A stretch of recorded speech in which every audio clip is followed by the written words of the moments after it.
increasing, but at the same time, governments obviously see a lot of these regulations as revenue streams. They're making money from that. How do you see that we can achieve the reforms that we need, that you're recommending, when you have kind of different points of view? You have the government, you have the businesses trying to stay profitable, because you mentioned profit, and you have government increasing the costs. It seems that the only way is to pass on the cost to the customer. Now, if you do that, very often you go out of business. So, can you guide us as to how you achieve the reforms when you have different approaches, different perspectives between business and government in relation to regulation? Thank you for the question. Well, you have always two different points of view in terms of should the government get more taxes and move the economy, or they regulate and then let the business create the wealth. Always these two is, you see many debates down here around the world. It's always about that.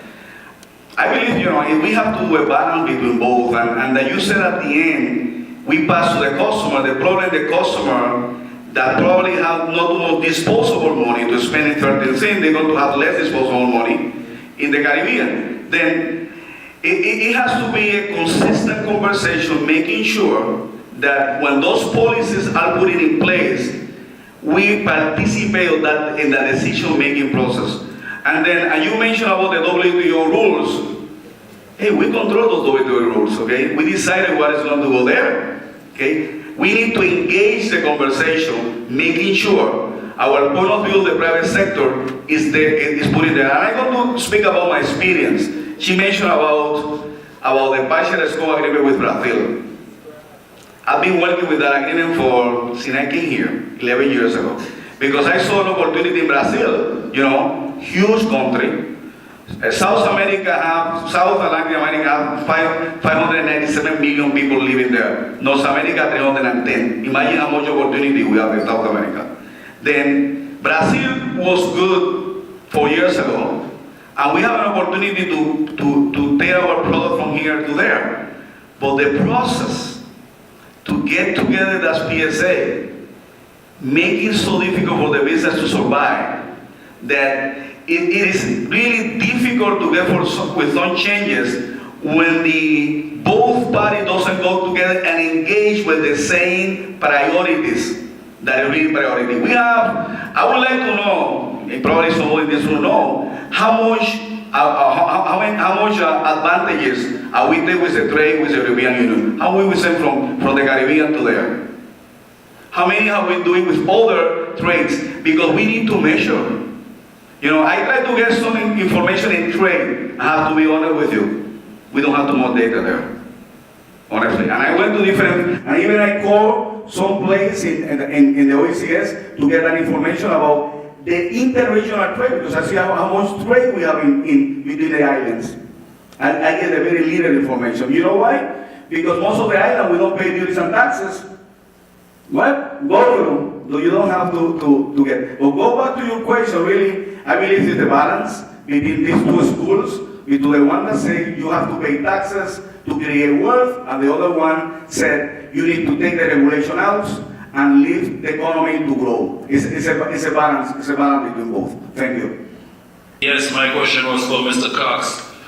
Good evening, sir. You were talking about on your infrastructure slide, the associations and revitalizations of the associations. I find that's a valid point, and I was looking some catalysts there to getting the associations, as I mean professional associations, going in the various Leeward and Northern Islands. Could you give us some idea of what how you can revitalize these associations? Thanks for the question. It all depends on the industry itself. One of the things we're trying to do at Caribbean Bride is have a wedding association in every territory. But we need someone to really grab the bull by the horns, to be the leader. And I find in some of the islands we've tried this before, we've always had problems with who's that person. Because one person would put up their hand and said they're going to start an association, but then, there's another competing company and said, why must that person really want to start the association? And small petty things like that, I think that stops growth. So someone has to lead, but we all need to go into it together and recognize that it's for the benefit of all. So whoever it is that has the time, because usually associations they're quite demanding and they can get in the way of you doing your own business. But someone needs to stand up and say, I'm going to want to start an association, and people need to come together, share the time, the resources to start these associations because they're for the betterment of everyone. But until we start them, we cannot really go to the decision makers, the governments, and put the problems that they're having. Again, because Mr. Rosa mentioned that you have people in these rooms making decisions, but they're not part of the industry. And so many times they're out of touch with what's really going on. And I see that a lot in the destination wedding industry. You have people having these decisions about destination weddings, about tourism and honeymooning, but they're not part of the industry. They don't understand the problems that the vendors are already having. But we have to do them. You need to have these associations, and only then could the industries start to grow. Thank you very much. Okay, we'll go to Dominic and then we'll take some questions here in St. Kitts. Dominica? Hello, good evening. Good evening. I'm here. Yeah, my name is Liz Fabian, and I was concerned about one of the challenges that was mentioned in terms of the bureaucracy challenge among the OECS countries. However, I didn't see any recommendation in terms of how we could really address it, because if we deal with bureaucracy, we could solve many of the challenges. But if we don't tackle it, then we start at the same place. Is there any recommendation as to how we can deal with the bureaucracy in the OECS? Well, I mentioned something probably lost in translation. I mentioned the one-stop shop, okay? That is a place that you really, especially when you're going to do a business transactions, you go in one place that you can do everything in probably a few hours instead in a few weeks, okay? When you have to take a paper from here to there and there to here, it definitely is a waste of time and a waste of transactions. I see this many times, have been discussed in San Kitts and Nevis, probably also in Dominica, that is very important to have some place that the business sector can get together and not only the people already having business in the island, also people that are going to start business in the islands. The other day came to my office a person that wanted to start a business, and the person was crazy because when they, how many places have to go, and I have to say, in San Kitts and Nevis we have improved over the last few years, okay, in terms of how we do, but we have a document there that I mentioned that we need to use our reference. The one for the World Bank, the ease of doing business. They have a lot of recommendation there that we don't have to reinvent the wheel. It's there. They say that they address many issues that we can use it. And I don't go in detail, but to give you one quick, I see one stock shop means that you can do many transactions in the same place. Definitely will take a lot of the bureaucracy. And also another one that come to my mind, we come to permits, okay? How do you go from, who is going to sign or who will have the responsibility? Then sometimes you go to different offices and anybody of the ministries know which one is responsible to do or fill out some of the paper. Thank you very much. We'll take some questions here in St. Kitts. Dominica will come right back to you. We'll take some questions here in St. Kitts. Any questions? Okay, we have a question here. Okay, hear me? Okay. You spoke about private-public partnerships, and you find that a lot of private enterprise tend to wait on the government to do certain things before they would make a move. Being a part of the chamber here, do you see that there's an appetite for private firms to invest in what we consider public investments, like ports, where the ARC port, is there an appetite within the private sector to invest in those things or create financial instruments that we floated on the ECSC where investments could be done in those infrastructure projects that would lend to economic development? And also, we speak a lot about farm direct investment, but do you see, whether it's locally or within OECS, where firms outside of finance and insurance actually being those firms to invest in other OECS countries? I mean, we have 1 million plus people in the region, and apart from insurance and banking, is there that impetus locally to actually look outside of Syncits to create opportunities for Syncits and for the OECS as a whole? Do you see that? Well, I'm traveling the OECS, I'm not traveling all, consistently, but going to St. Kitts and Nevis and all the islands around it. Let's say the first one is the public-private partnership, okay? If the business is good, yeah, I see the appetite for that. I see some business willing to do it, but the return on investment has to be there. This is the first analysis that you're going to say, okay? Means I'm going to invest that money, but in some time have to coming back to the private sector. Means that plays an important role at the time. Also, remember most of our companies in the OECS, they are local company that you said, and I'm going to link both. And then probably you don't have the huge financial resources to do that investment. Sometimes you're talking about a structure like in St. Kitts, like Christopher Harbor. Probably you don't have anybody here to put in, to take more than 100 US million and put it there. But it's a small infrastructure projects that doesn't take that amount of money, and probably, when I read about it, and because I'm very interested about the PPP, okay? And many countries that do, they tailor the law to the country. Probably they do three businesses can come together, or 4 businesses can come together, and you tailor the law different probably than the US. They have the capital, they have the financial, but we don't have here. Means first you need to tailor the law, and you need to see the return on investment for those projects. And also has to be, that I say, a trust between both parties. Sometimes that trust is not there. The government is going to spend too much money there, that project is not going to be sustainable, blah, blah, blah. But we need to move the conversation from there, because we're not going to move from there if we don't start to do something. And I believe, working with the chamber for the last 6-7 years, see, you have FIM to do it. Then in terms of the investment through the island, it's something that we have the Caribbean single market economy. And the question is, are we taking advantage of that?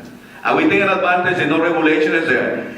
Probably we don't take too much risk in the invest the capital in the region. We sometimes need to take some risk, okay, to invest the capital in the region. You have some firms that they invest in the Caribbean. You're right. Beside the insurance that almost in every place, and without going issues here, but insurance is more secure business than the other thing. Except we have some storm like through the Caribbean that really create a big issue for the insurance. But essentially, it is a very profitable business.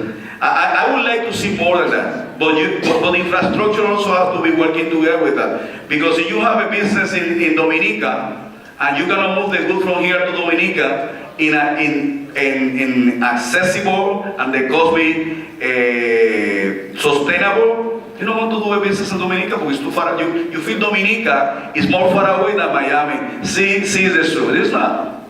It's not. That means that we need to close that gap, and we need definitely to start to thinking out of our box. What can we do to improve different? I always go in my experience here. I work with 99% of the people that work with me are architects. And I have to say, I feel very proud of my people, because we work with international companies. They have 5 companies around the world, including us, and we are one of the more profitable companies. I don't want to give number here, but we are, okay? And it's done by architects. Means if we give the tools to the people in the Caribbean, we have a Nobel Prize in the Caribbean, okay? See how many big countries have a Nobel Prize, means the talent is here. How can we keep that talent in the Caribbean that we don't have the brain drain that is going to move forward our countries? Means, is it true? You know, it's very sad that you say, well, we have more people in St. Kitts and Nevis out than here. It could not be. You know, if you see the growth of our population in St. Kitts and Nevis, you see that we don't grow, and the expectation that we're going to grow, and you see so many children walk in the Children's Week, okay, and they want the children going, okay. What happens when they are getting to the other life? Means we need to keep those ones in the Caribbean, because this is the main resource that we have, the people. We don't have too much land. We have a lot of beauty, but we don't have too much land, but we have a people. And this is what we have to encourage, making sure that regulation work for the people, not against the people, to create that environment of entrepreneurship. I hope that, because I spoke to many entrepreneurs, like young entrepreneurs, they have a lot of energy to do that you said. Okay, the communication is there. He mentioned about the internet. I didn't mention because honestly, when I went over the list, it's about 20 challenges. The infrastructure and communication is a problem that we have. Internet, well, the penetration. You look the number, 60% only, 60% of the penetrate in the Caribbean. Small island. What we have to do to improve that? You know, you don't have internet at home. It's basically you are isolated out of the world. Thank you. Thank you very much. We're going to, we have one more question here. As soon as you do that, then we'll head over to get some more questions. I think what we'll probably do is see if we can get as many questions as possible, and then Mr. Rosa, if you don't mind, you just make some notes so that we can accommodate more. So go ahead, ask your question, then we'll go to Anguilla. Prepare yourself, we'll take your question next. Yes, go ahead. Hi, good night. Urban Wells from Positively Inclined. Thank you for your presentations. They were good. My question is, the topic is improving the OEC's business climate, and it's whether or not that's something we're even supposed to be doing. Whether we are trying to park a car that has already... When you're trying to parallel park, and you realize you have the wrong angle, start back over. Don't try to adjust and try to get the car in or walk. I think most of us are drivers. So my question is basically, to my mind, business, the purpose of business, generally speaking, is supposed to be serving the people. And when I think about what you would have discussed tonight, small businesses and their development, which would then be serving themselves as individuals in the community. When you talk about the government and its policies to support business and the kind of employment that could come out of something like that. And when you talk about government and thinking multi-dimensionally and looking at things like 50% art in hotel rooms, when you even go outside of creative arts and you think about things like agriculture and how making sure that they are getting produced locally, so the restaurants are being fed from local farmers. When you think about entertainment and people, foreigners coming in, they get entertained by local individuals, that's when the government is looking at all the different aspects of society, and everybody is genuinely benefited. So, with all of that,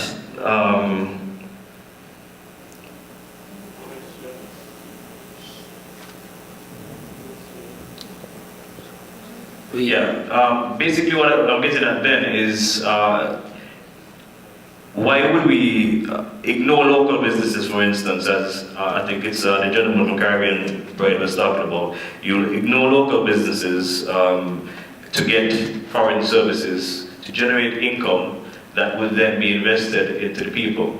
If you ignore it, you're basically going a roundabout way. So the whole concept of the business development and its benefits on the people, all of these things really are supposed to be focused on the people at the end of the day. And it seems as though we are all supposed to be playing on that team. I don't know if am I correct? So the question basically is how is our small businesses being ignored then at the expense of Yeah, I think Is it? yeah, I think I get lost myself a little bit in there too. So, All right. yeah, but what I'm getting at basically is that essentially what I talked about, when I talk about small businesses, when I talk about the policies, all of these different aspects, and even government in itself, its purpose is to serve the people, but as the individual aspects that we're looking at, all of them are not really going in the same direction, in my perspective. Okay. All right, we only have 3 minutes, so I'll try to take one more from Anguilla, and then Mr. Rosa will turn over to you. So Anguilla, do you have a question? I guess not. No, we don't have any questions. Okay, Mr. Rosa? But we enjoy the conversation.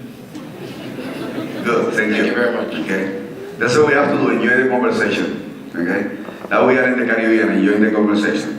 Small business development, you said, the question is basically, is the SMEs and is not in the Caribbean? Basically, that was the question? Well, I don't think, I don't see it being ignored. It could be ignored either, okay?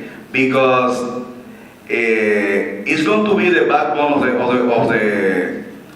the countries. I always see that the problem is sometimes happen that some big business has more influence than the other. I don't know. We need to participate in the conversation. We need to make sure, as a small business, that we can get together with the other business. And then, in one thing, you say, well, why sometimes you go outside and don't get the service from locally? And I agree with you. You know something? I think it's something that we need to do more as a business, making sure we source locally before we throw outside in many services. But also for the other side of the coin, we have to make sure when you bring somebody to fix the air conditioning system in your company or in your organization, the person has the skill level to fix the air conditioner, and then you don't have to go in 3 or 4 people before you fix the air conditioner. Means it's a combination. Means it's an answer between both parties. I'm going to give you a service, but you need to guarantee to me. Or I'm going to give you the opportunity to service to me, but I need to make sure that the service that you're giving to me meet the expectation that I have for you. And basically, it's a two-way street. Okay, in the limited time we have left, I know Dominica had a question. They were asking again. We only have a minute left, so Yes. 30 seconds, 20 seconds. Yeah, good day, Dave Lloyd. The concern that I want to thank Muzi for his presentation. The issue that stuck with me, there were a lot of recommendations with regards to how we can improve the business climate, but not sticking any rules and responsibility on anyone. And I think to get that change that he's talking about, somehow it needs to be driven by people who knows business, the business people, and the sort of coming together of the private and public sector. You can have a range of differences between that, and I'm of the opinion that the successes in other countries, well, one country relative to the other, could be down to that mix in terms of how that engagement between private and public sector is managed, and to what extent it's being led by people who know and understand the business environment. Very quick, I mentioned in my presentation that there is as you said, it is private sector and government together working in that, and probably it's a matter of time. I didn't, it's a complex topic.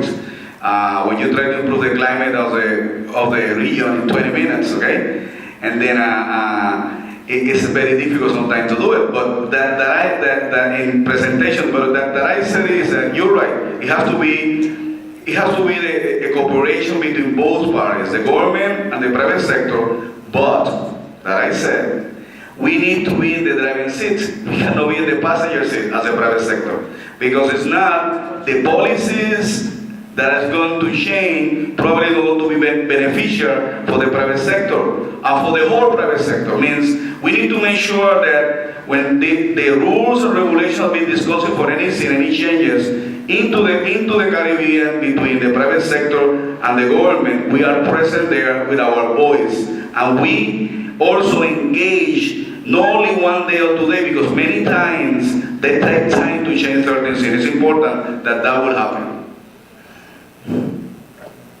My timekeeper is informed that we're out of time. We can't squeeze in another question, can we? One more question? Okay, we had a hand here in the room, so let's go ahead.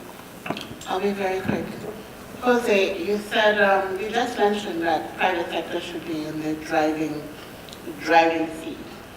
When it comes to providing that enabling environment for the business climate, and also when we look to the issues of SME development, how do you suggest we can get the private sector to start engaging in activities such as access to finance, and more specifically in providing seed investment and engaging as angel investors? Because a young man mentioned the ECSC and the 12 or 14 companies that are there. Those are corporations.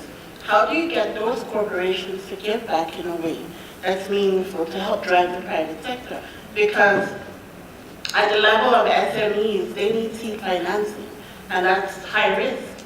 That's not something the existing banking or lending infrastructure really is tailored for. They're tailored for corporates. So how do we bridge that gap, and how can you get the private sector to start engaging in activities to learn? I had an activity in the summer, and I had a workshop looking at building capacity for angel investors. And I found just before I had to pivot and just provide an access to finance workshop for SMEs. Why? Because I found a few potential angel investors, but they didn't want to show their hand. They don't want people to know who they are. So how do you kind of change the mindset so they're open and they're able to actually provide the support? Because every time we go to an event, they talk about access to finance. But the reality is, it takes that ladder. And before you get to the banking or even credit union, you should have people who can mentor and seed to grow you. You use the word at the end, and it's mentoring, okay? Because that my experience is many times we engage in training people. That is good. But you need to follow up those people. I mean, you need to follow up that making sure that the information that they get, they're going to use in the way that they can get access to finance or improve the business or businessman. In other words, we need to follow up, and I think this is one of the things that we miss many times, right, for the chamber, for the business sector, when we do other thing that I see in the small business, and we like to work in silos. Means have a business here, share the knowledge with you. This is my business, a small business. Ooh, that is the threat for my business. Okay, means even to get together the small business is a difficult task. Okay, even you get together. Look at an agricultural business. We have so many people in farming here going Saturdays and Fridays to the markets, and probably we don't have a right supply chain, okay, to canalize all those agricultural business, small business. Making sure we give it the tools. To summarize is, yes, we need to give it the tool, we need to follow, and then we need to make sure that then those people, when they work together, they are willing to share knowledge and to share. Because if we talk about the incubator, that is one of my favorite models, that works very well in many countries, big countries, small countries, okay? Yeah, then mean because help you to finance the business, because you put in all those people together there, and you have one accountant for 6 business, you have one engineer for 6 business, you have one HR person for 6 different businesses. Means that allow you to reduce the cost, operate the business, and also probably after 3 or 4 years in that incubator's model, you go out. And you start your own business for yourself. And this is important that we engage that kind of, and I've been advocating for incubator for a long time. I believe it's something that we need to do for manufacturing, that we need to look at area that we have in our economy, because could be affected in the future if we don't take care of the manufacturing sector in San Quintan Neves. Good evening, ladies and gentlemen. Thank you for coming.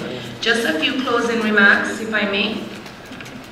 Grateful for your indulgence in adopting the protocol established earlier. I think that we can all agree that this evening's symposium was an enlightening discourse for some and a refresher for others, but an overall value-added experience for all. Mr. Cox's presentation, we saw the importance of capacity building as an entrepreneur through education, mentorship, and the selection of viable career paths. The necessity for access to financing, money management, and the incentives for businesses.